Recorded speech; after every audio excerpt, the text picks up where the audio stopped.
going to ask Tina actually to start us off with a little bit more information for everybody who's watching about what the grades in wool handling are, and sort of how you are scored during competition and how you might progress through those grades if you enter into the wool handling circuit. Okay, so in the wool handling competitions, there is 4 grades, starting with novice, junior, senior, and open. So you'd enter in, if you were able to do a novice, you'd start there. If not, you would just start in the juniors. And when you compete, you are judged on your quality out the front, and out the front I mean by your board work, your throwing of the fleece, rolling it up, placement into a fedge holder. Those are your points out the front, and you have 8 to 10 baskets, depending on whether it's full wool or second shear, or else if it's lambs, it could be a few less. You might only get 6 baskets. And in those 6 baskets out the front, you're to place your oddments. And from there, your oddments will then go out the back when you're finished and be judged at the back. The points that you get for out the front and out the back are put together, and there's also time points. Those points are actually faults.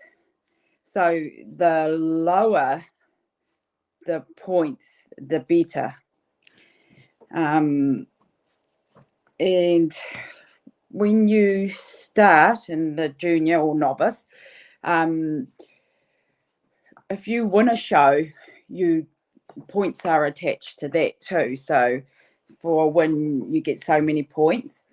And after a season, a whole year, if you've been following the shows, going to a few, your points get added up.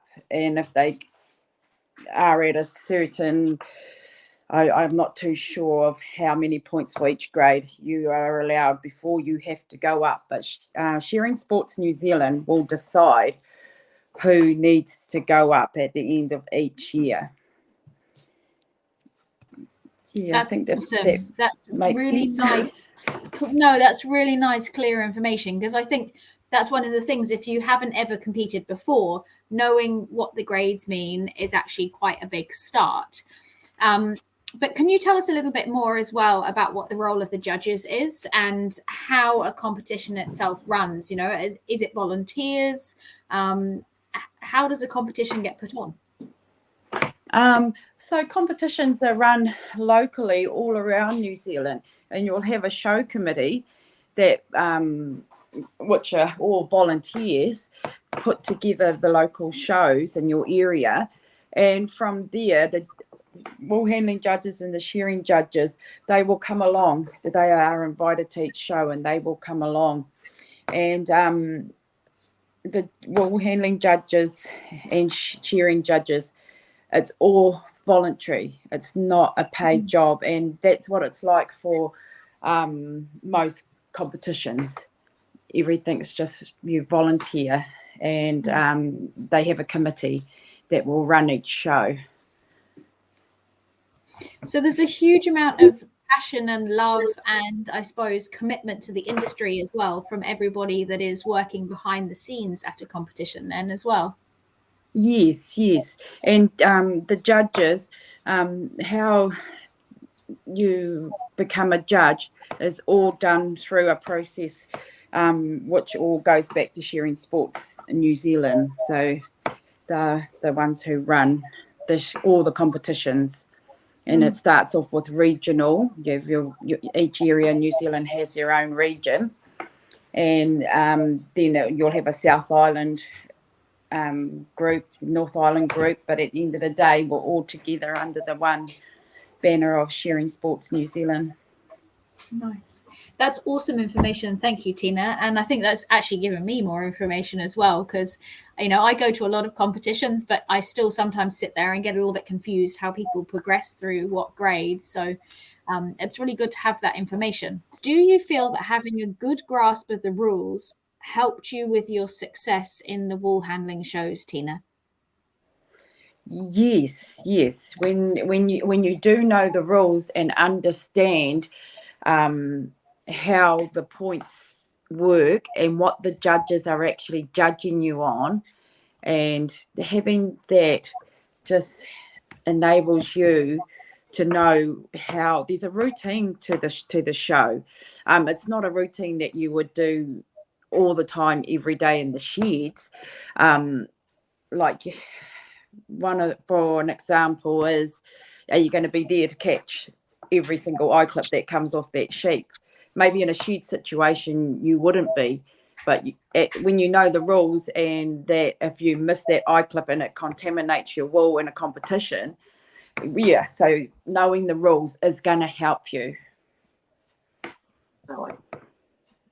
And I think that there's a lot of examples like that. And so once you know the rules, you can do your routine, your competition routine to those rules.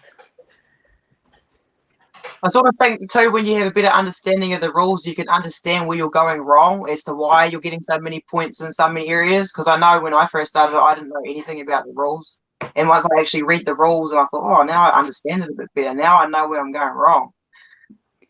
Yeah, absolutely. Yeah, knowing the rules. Initially, I didn't know what the rules were, and then as you progress again, you learn them more. But yeah, definitely knowing the rules of any game will really help you in your competition. I mean, you don't drive a car without knowing how to drive the rules of the road. It's just the same. It's exactly the same. You've got to know the rules. Yeah. One thing to be mindful is the interpretation of those rules can sometimes be different depending on where you are. They're the same rules across the whole country, North Island and South Island, but depending on different areas, and then it becomes like a bit more specific depending on what the farmer wants for the end product for their wool. So, but the rules, yeah, you need to know them, and just you don't need to know them all on your very first show or your second show. Again, just learn a couple, ask questions, ask the judge, oh goodness, how can I maybe improve? Gee, I got hammered on that, you know, what's that worth? And then those things will help you learn the rules a bit better. Or your mates, if they're watching, they might say to you, gosh, you know, you got like, oh, for example, you got hit 5 or 10 then, and so for the roll maybe, and then you can say, oh, okay, and then next time when you get up, you can try and make sure that you do a better roll so that you don't get as many points.